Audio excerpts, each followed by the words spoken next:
स्वागत है आपका आपके और मेरे अपने अधिगम चैनल में, जहां हम सीखने के सफ़र का आनंद लेते हैं। चलिए शुरू करते हैं आज का सफ़र। इससे पहले की वीडियो में मैंने आवेश के बारे में बताया था, तो आज हम उस कूलाम लॉ में जिसमें दो आवेशों के मध्य लगने वाले बल के बारे में बताया जाता था, उसे आप मेरी प्रीवियस वीडियो में देख सकते हैं। तो इसके अनुसार दो आवेशों के मध्य लगने वाला जो बल है वह तो ज्ञात हो जाता है, परंतु इसकी एक सीमा है कि अगर इस क्षेत्र के किसी बिंदु P पर हमें बल की गणना करनी है या इन दो आवेशों के द्वारा लगने वाले बल का कुल मान ज्ञात करना है, तो वह हम ज्ञात नहीं कर पाते हैं। तो इस कारण एक नए कॉन्सेप्ट, नए सिद्धांत को प्रतिपादित किया गया, जिसे कहा गया है वैद्युत क्षेत्र।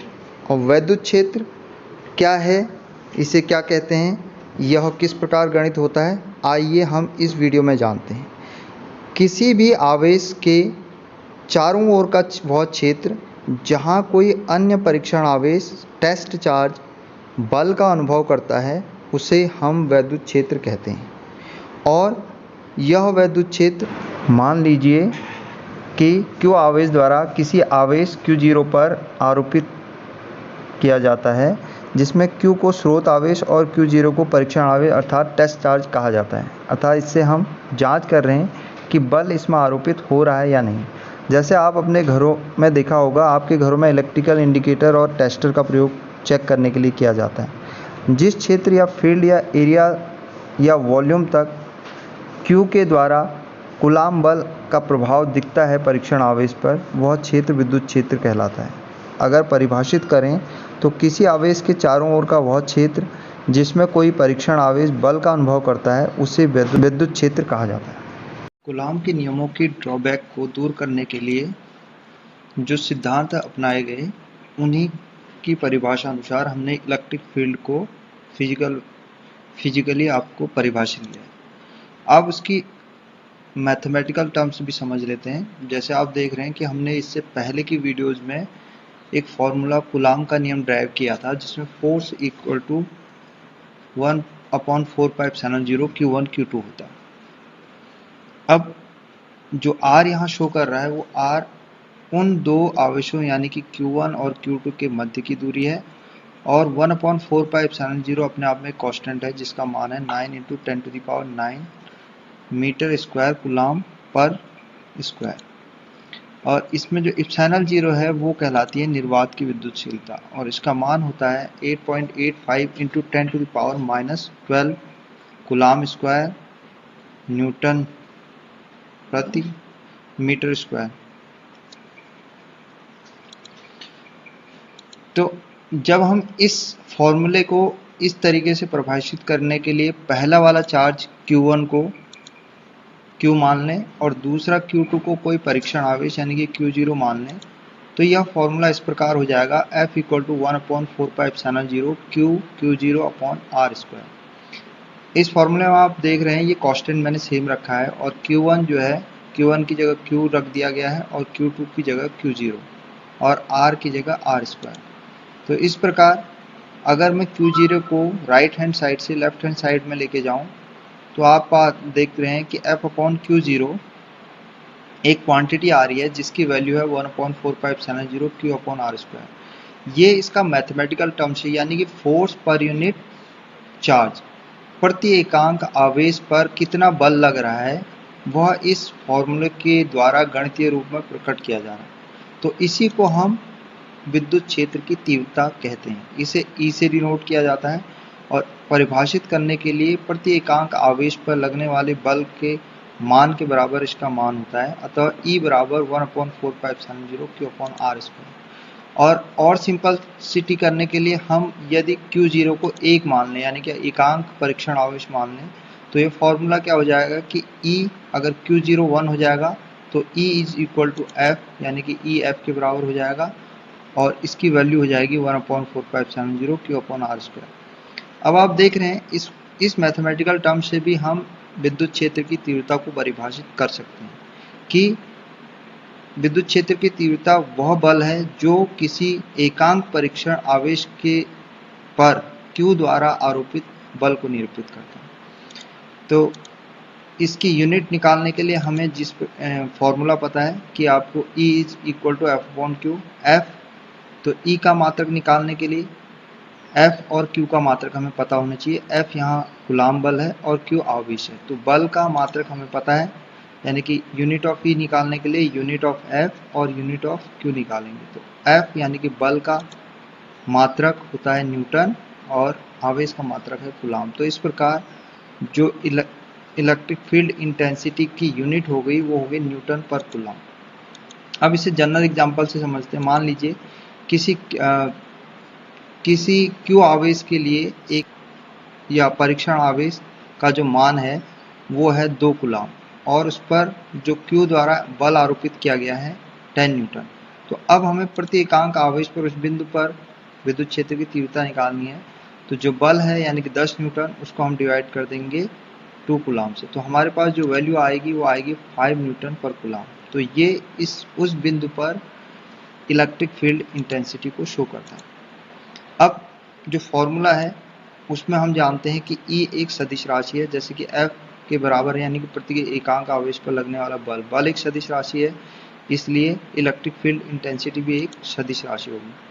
तो इसको शो करने के लिए हम क्या कर सकते हैं कि यहाँ पर हमने इलेक्ट्रिक फील्ड को सदिश राशि दिखाने के लिए इसके ऊपर एरो से डिनोट किया है और इस ओर हम एक R यूनिट वेक्टर लेते हैं। R यूनिट वेक्टर का मतलब है एकांक सदिश, यानी कि विद्युत क्षेत्र की तीव्रता की दिशा जो प्रदर्शित कर रहा है या उस बल की दिशा जो प्रदर्शित कर रहा है उसका एकांक सदिश। एकांक सदिश का मतलब है कि इसका परिमाण यानी कि मैग्नीट्यूड 1 होगा और दिशा वह निरूपित करेगा जो E की दिशा होगी या F की दिशा होगी।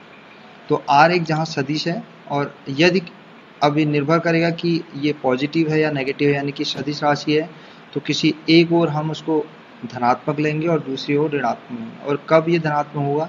यदि Q की वैल्यू, हमेशा हम परीक्षण आवेश को धनात्मक मानते हैं, यदि Q की वैल्यू धनात्मक होगी तो इलेक्ट्रिक फील्ड का मान भी धनात्मक होगा। और यदि Q का मान ऋणात्मक होगा, यानी कि जो आवेश रखा है वो ऋणावेश होगा, तो उसके द्वारा लगने वाला परीक्षण आवेश पर बल भी ऋणात्मक होगा। अतः इस प्रकार हम इनके दोनों के मान ज्ञात कर सकते हैं। एक निकाय और सिस्टम के बारे में चर्चा करते हैं, जिसमें एक परीक्षण आवेश है Q0 और उसके समीप अन्य आवेश हैं Q1 और Q2, Q3 और Q4। ऐसे ही बहुत से आवेशों से मिलकर जो सिस्टम बना है, इसमें मैंने 3-4 ही लिए हैं, मतलब हो सकता है ये उस संख्या से भी ज़्यादा हो। n नंबर्स ऑफ आवेश हम लेते हैं और उनके आवेश इस प्रकार हमने दर्शाए Q1, Q2, Q3, Q4। और परीक्षण आवेश से जो Q1 की दूरी है वो है R1 और Q2 की दूरी है R2। इसी प्रकार Q3 की दूरी है R3 और Q4 की दूरी R4, Q5 की R5। इसी तरीके से Qn की जो दूरी है वो Rn है। अब इस पूरे सिस्टम के लिए हम इलेक्ट्रिक फील्ड की गणना करते हैं। चलिए मैं ले जाता हूँ आपको अपनी प्रेजेंटेशन शीट पे। मल्टीपल यानी कि बहु आवेशों के कारण जो विद्युत क्षेत्र की तीव्रता है उसको ज्ञात करने के लिए हम सबसे पहले जितने भी इंडिविजुअल यानी कि अलग अलग आवेश हैं उनसे उस आवेश पर लगने वाले विद्युत क्षेत्र की गणना करेंगे। और क्योंकि यह एक सदिश राशि है इसलिए इन सब का योग एक बीजगणितीय योग के द्वारा निकाला जाएगा। जैसे हम देखते हैं कि Q0 के द्वारा Q1 पे जो इलेक्ट्रिक फील्ड आरोपित किया जाएगा उसके फॉर्मूले के अनुसार E1 equal to 1/4πε0 Q0 Q1 upon R1 square और R1 यूनिट वेक्टर। अब ये जो R1 यूनिट वेक्टर है ये E1 की दिशा को निरूपित कर रहा है। इसी प्रकार Q0 के कारण Q2 पर जो इलेक्ट्रिक फील्ड होगा वो होगा E2 is equal to 1/4πε0 Q0 Q2 upon R2 square और R2 यूनिट वेक्टर। इसी प्रकार Q3 के कारण E3 1/4πε0 Q0 Q3 upon R3 square R3 unit vector. और इसी प्रकार अगर n नंबर ऑफ आवेश होंगे तो उसमें जो इलेक्ट्रिक फील्ड आएगा वो आएगा En is equal to 1/4π Q0 Qn upon Rn square R unit vector. अब जो किसी बिंदु P पर इलेक्ट्रिक फील्ड होगा वो इन सब का योग होगा उस बिंदु पर लगने वाले विद्युत क्षेत्रों। तो इसको हम ऐसे लिख सकते हैं मैथमेटिकल रूप में, जो total number of electric field हमने अभी कैलकुलेट किए थे वो सबको ऐड कर देंगे हम, तो जो कुल विद्युत क्षेत्र की तीव्रता होगी वो E से निरूपित किया है, तो E हो जाएगा E1 plus E2 plus E3 and up to En। अब इनमें इस फॉर्मूले में E1 की वैल्यू रख देते हैं, E2 और E3 जितने भी हमारे विद्युत क्षेत्र हैं उनके मान रख देते हैं, जैसे इसमें रखा गया है E1 की जगह 1/4π Q0 Q1 upon R1 square R1 unit vector. ऐसी E2 की वैल्यू मैंने यहाँ पर रख दी है जो अभी हमने थोड़ी देर पहले कैलकुलेट की थी। E3 की वैल्यू यहाँ पर मेंशन कर दी है और इनको जोड़ दिया है जितने भी नंबर्स ऑफ आवेश या चार्जेस होंगे। तो अगर हम देखें तो इस टर्म में, इन सब टर्मों में एक चीज़ कॉमन है, 1/4π कॉमन है और Q0 जो मुख्य आवेश है, जो जिनके मध्य हम कैलकुलेट कर रहे हैं या परीक्षण आवेश कह दें। तो अब इस प्रकार इसको जब हम